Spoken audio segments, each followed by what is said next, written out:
আসসালামু আলাইকুম। কেমন আছেন আপনারা? আশা করি আল্লাহ তাআলার রহমতে অনেক ভালো আছেন। অনেক দিন পর ভিডিও নিয়ে আসলাম। তো এখন শীতের সময় চলতেছে, শীতের শেষ ভাব আর কি।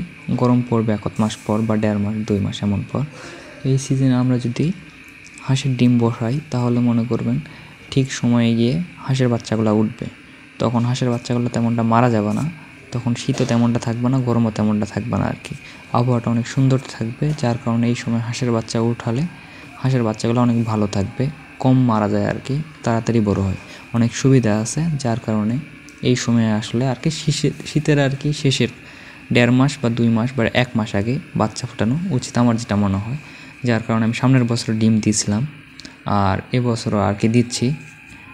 আমি আসলে সর্বপ্রথম আগে মেশিনটাকে একটু পরিষ্কার করে নেওয়ার পর পানি দিচ্ছি আর্দ্রতা বাড়ানোর জন্য। আর যে ডিমটাগুলো দিচ্ছি এগুলো দেখেন আমি কিভাবে ডিমগুলো বসাই দিচ্ছি। আপনারা যে কোনোভাবে বসাইতে পারেন, কেননা শুধু হিট গেলে আর কি হলো। আর এগুলো মনে করেন আমি সকালে একবার হাতে ঘুরাই দিই, রাতে একবার ঘুরাই দিই। আমি দিনে 2 বারই দিই আর কি, এতটাও দিই না। আর অনেকেই 2-3 বারও দিতে পারেন, এগুলো সমস্যা না।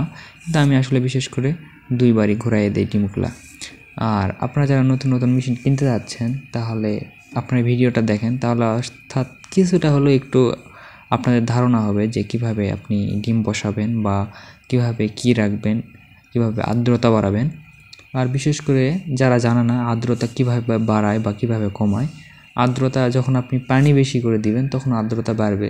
তারপরেও যদি মনে করেন আপনার আর্দ্রতা বেশি প্রয়োজন তাহলে একটু নরম কাপড় পানিতে ভেজাই এই যে সাইডে লাগাই দিবেন, ইনকিউবেটর যেগুলো সাইডে আছে পাশে লাগাই দিবেন, তাহলে দেখবেন অটোমেটিকভাবে আর্দ্রতা বেড়ে গেছে।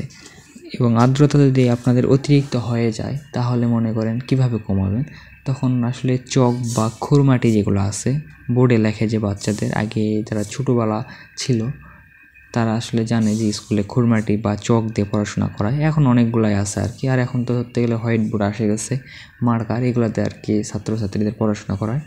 আর যারা চক চিনে না এই জন্য বললাম আর কি, আপনি যে কোনো দোকানে গিয়ে বলবেন চক বা খুরমাটি আপনাদের এলাকায় যেটা বলে আর কি, এগুলো নিয়ে আসার পর এখানে ইনকিউবেটরের ভিতরে আর কি দেওয়া লাগবে, তাহলে অনেকটাই আর্দ্রতা কমে আসবে। আর পানিতে অবশ্যই কমায় দেওয়া লাগবে, যত পানি কমায় দিন আর্দ্রতা তত কমবে। এবং আর্দ্রতা বাড়াতে চাইলে পানি বেশি করে দেওয়া লাগবে। আর আর্দ্রতা মনে করেন অনেক বেশি হয়ে গেছে, পানি কমাচ্ছেন তারপরও আর্দ্রতা কমতেছে না, তখন কি পানিটা পুরাটাই বের করে নিয়ে আসার পর আপনাকে দেওয়া লাগবে খুরমাটি বা চক, যেটাই বলেন আপনারা, এটা দেওয়া লাগবে। তাহলে আর্দ্রতা কিছুটা হলেও কমে আসবে, অনেকটা কমে আসে, যেটা আমি আসলে দেই আর কি অনেক সময়। আর শীতের সময় যেহেতু চলতেছে, আর এই যে বাল্বটা আছে, বাল্বটা হচ্ছে 60 ওয়াটের। আর আপনারা মনে করেন আপনারা 60 ওয়াটই দিতে পারেন। আর এগুলো বাল্ব মনে হয় যে কোনো সময় নষ্ট হয়ে যাইতে পারে বা কেটে যেতে পারে,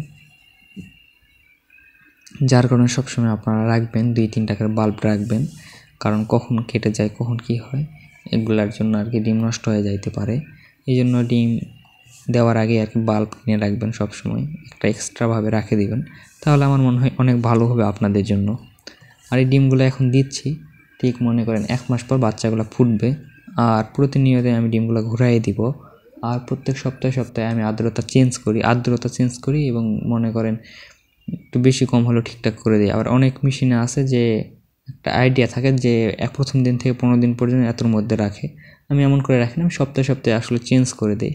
আমি প্রথম সপ্তাহে মনে করেন 55 থেকে 60-এর মধ্যে রাখতেছি, এরকম আর কি। প্রত্যেক সপ্তাহে 5 করে বাড়বে এরকম, তাহলে অনেক ভালো আর কি আমি রেজাল্ট পাইছি, যার কারণে আমি দিই এটা আর কি, ব্যবহার করি।